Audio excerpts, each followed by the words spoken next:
Faut déjà Allez, on avoir le enchaîne. cœur. On enchaîne puisque 9 mois, Oui. 9 mois sur le terrain à le rechercher, Oui. des moyens exceptionnels, hein, puisque nous avons nous-mêmes acheté un drone, enfin c'est un avion en papier qu'on a fabriqué, qu'on Ouais, lance Et avec un un AWACS, élastique, un AWACS en plastique. Ouais. un AWACS en plastique, 17 correspondants dans le monde, Dans le monde entier, ouais. dans le monde entier, à sa recherche. On l'a finalement trouvé. Toutes les polices de France et de Navarre, mais les Interpol également, tout le monde s'est lancé à sa recherche pour retrouver Charlie. Ouais. Parce que vous l'avez vu, partout dans le monde, tout le monde dit je suis Charlie, je suis Charlie. Certains de nos compatriotes ici à Mayotte sont venus nous voir sur la place de la République en disant mais il est où Charlie? C'est qui Charlie? Eh bien figurez-vous que pour vous, et uniquement pour vous, en exclusivité mondiale in the world, C'est nous l'avons... un véritable moment de télévision. parce Ah oui, que- un grand moment de télévision. Ah, Nous l'avons retrouvé. Il est sur ce plateau. Maintenant, madame, mademoiselle, monsieur, regardez le visage de Charlie. Voilà.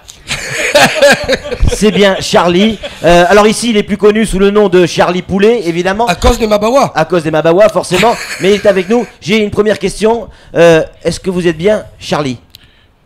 Pour l'instant, je suis bien Charlie, oui. Est-ce que vous êtes bien Charlie? C'est vous Charlie? Vous me confirmez? Vous êtes bien moi, Charlie? oui, j'étais obligé, j'ai dû me cacher ces derniers temps parce qu'on nous affichait Charlie, donc j'ai dit il faut que je me cache quoi. Tout le monde je suis Charlie, puis même à la place de la République j'ai pu me faufiler et puis on m'a pas reconnu, mais ça allait très bien. C'est clair. Alors, évidemment, pour ceux qui nous écoutent à la radio, non pas l'image de Charlie, mais il s'agit bien de Charlie Poulet, le célèbre Charlie Poulet que tout le monde connaît à Mayotte. Alors, plaisanterie à part, Charlie. Parce que c'est vrai que tu t'appelles Charlie, qu'on t'appelle Charlie. Oui. Et quand ce slogan est sorti, je suis Charlie, tu t'es dit à ce moment-là, tu dis aïe aïe aïe, je vais encore en prendre plein la gueule. Ah bah, Ou ça t'a fait sourire? Non, enfin, ça m'a pas fait sourire par rapport à ce qui s'est passé. Non, évidemment, mais je parle sur l'affiche. Oui, non, mais oui. Après, bon, quand tout le monde a dit je suis Charlie, je vous dis que j'ai passé quand même ces derniers jours. Comme je l'ai dit, je me suis caché parce que tout le monde m'appelait je suis Charlie, mais toi t'as pas besoin de mettre d'affiche. Ouais. Alors bon, je dis non, mais je vous laisse tranquille quoi. Puis bon, j'ai passé de très très mauvais moments. Mais c'est vrai, C'était long. Ça t'a perturbé? Ah ben oui, un petit peu. Ouais. Un petit peu. Alors je préférais dire nous sommes Charlie. Ouais. D'accord Ne regardez pas que moi. Puis il y a des gars qui n'étaient pas au courant, donc tu vois, j'ai dit attends, pourquoi tout le monde s'appelle? Qu'est-ce que t'as fait aujourd'hui? Non, j'ai rien fait moi. J'ai rien fait, je vous explique, j'ai rien fait. Et on nous a dit, là c'est aussi de sources sûres, vous avez intenté une action en justice contre Georges Clounet qui a déclaré je suis Charlie pour usurpation d'identité.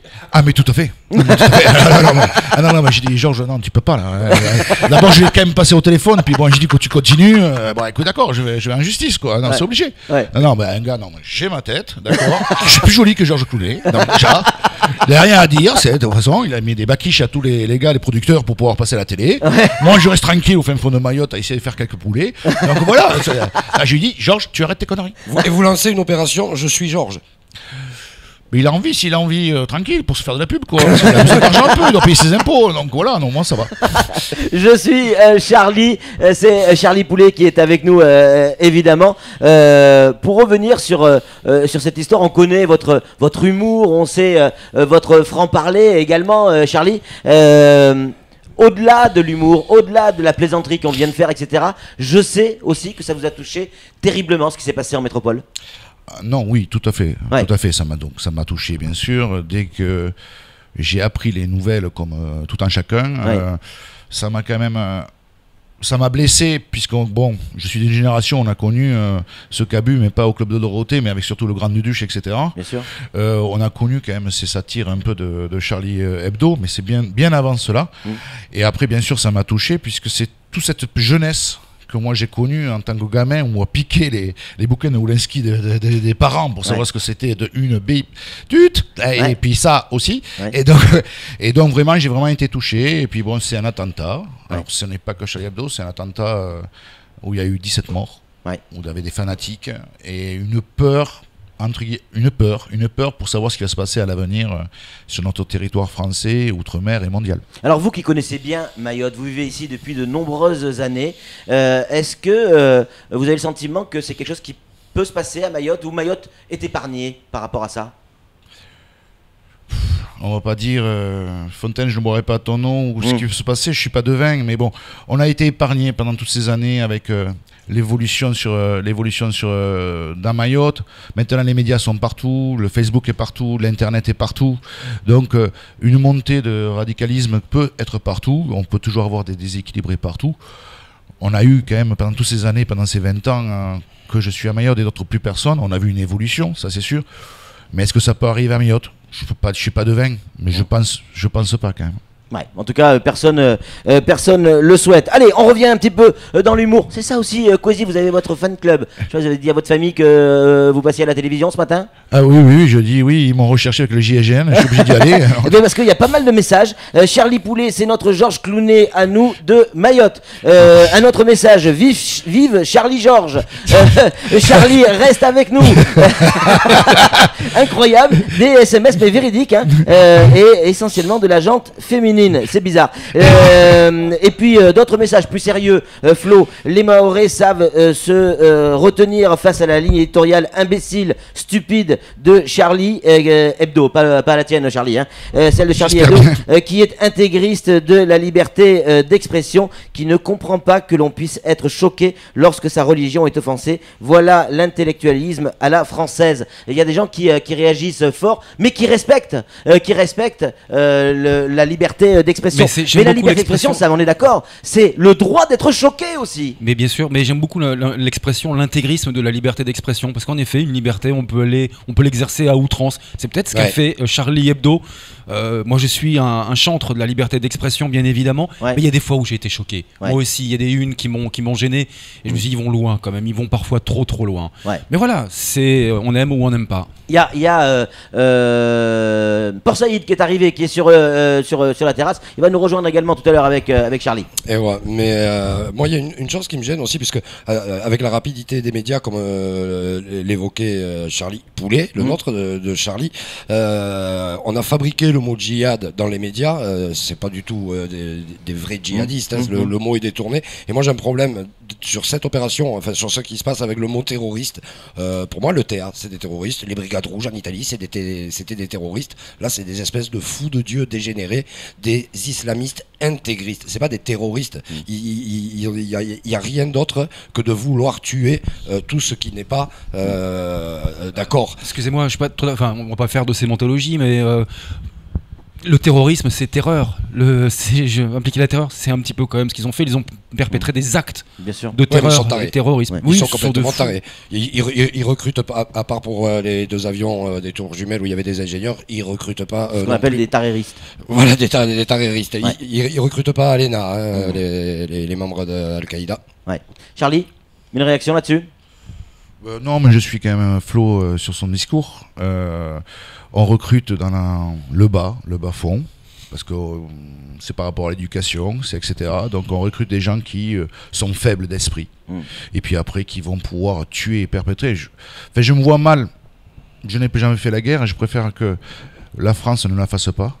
Ça c'est clair. À l'intérieur, se battre contre des personnes qui n'ont plus rien à perdre et qu'on leur fait croire en disant écoutez, vous n'avez plus rien à perdre, puis allez-y. De toute façon, c'est des personnes qui ont tué et qui savaient qu'ils y allaient mourir. Donc voilà, ils se peuvent faire passer pour des martyrs. Ça s'appelle un embrigadage. Alors, on leur a monté le cerveau, etc. Mais bon, comme on dit, c'est pas des personnes qui sont intellectuellement... Est-ce que le service militaire peut amener des solutions à ça? Ça a été évoqué à l'Assemblée. Si on remettait en place le service militaire, quand on voit les performances et les résultats du BSMA, est-ce qu'on se dit que ça peut être un des éléments ou une idée une solution? Ah mais moi je suis de l'ancienne génération qui a dû faire ces 10 mois. J'étais juste dans les 10 mois, mais après j'avais signé un engagement. Donc, mais moi je suis pour le service militaire, pour le mélange de jeunes personnes, hein, pour essayer de dormir dans un dortoir de 15, qu'on soit de toutes les religions et de toutes les couleurs confondues, de savoir qui est qui. De toutes les couches sociales. De toutes les couches sociales. Et on est dans un uniforme, on est unis.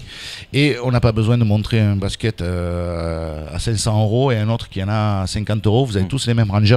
Donc moi je suis pour le service national, pour dire c'est bon, vous avez fini chez papa, maman, là, vous allez quand même travailler 10 à 12 mois pour un État, mais vraiment travailler, parce qu'on a laissé tomber le mot travail aussi, même à l'armée. Quand on voyait, il y avait des jeunes qui ont fait 10 mois d'armée, bon, on l'a connu, on s'est connu, tout ça, mais certains n'ont pas beaucoup travaillé. Je ne parle pas que d'être sur le terrain.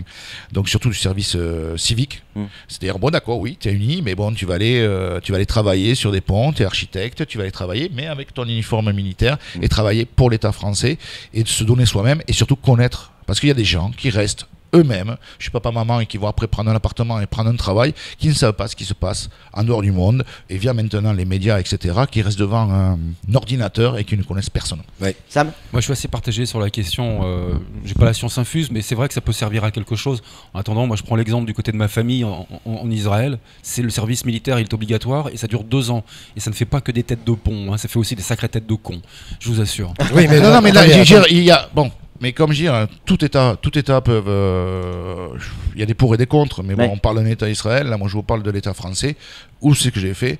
Je veux dire une chose, tu as des personnes qui savent pas, sans parler crûment, je sais pas quels sont les termes. Tu peux parler crûment. Non, mais je veux dire une chose, c'est que quand tu vois, j'ai eu la chance moi dans ma vie de pouvoir déménager beaucoup, donc j'ai pu vivre dans plusieurs couches sociales, parce que j'ai beaucoup déménagé quand j'étais gamin, donc il me permettait de m'ouvrir à d'autres personnes. Mais quand je vois des personnes qui parlent de tel type de personnes et qui n'en ont pas vu un, là j'étais énervé parce que j'ai dit, ouais, ben eux ils font ci. J'ai dit, mais attends, t'en as déjà vu un ? Ah ben non, ta gueule quoi. Alors, j'ai eu la chance, moi, de beaucoup déménager, de voir toutes ces couches sociales-là, et qui me permettaient de m'ouvrir aux personnes. Et ce que je veux, c'est par rapport au service militaire, de faire ce mélange et de travailler ensemble. Et dire, ah ouais, mais non, alors comme on dit, ils sont pas comme ça. Ils, eux, les autres. Essaye de voir, essaye de t'ouvrir, essaye d'ouvrir ton esprit, de rester chez toi et de parler et de regarder juste des fois les médias et qui des fois ça m'énerve un peu. Il y a de quoi. En tout cas, on vous avait dit qu'il existait, vous en avez eu la preuve. C'était Charlie Poulet qui était avec nous sur le plateau. À bientôt. Exactement. Et puis moi je partage pas votre avis par rapport à l'exemple d'Israël, puisqu'Israël c'est un service militaire d'un pays en guerre.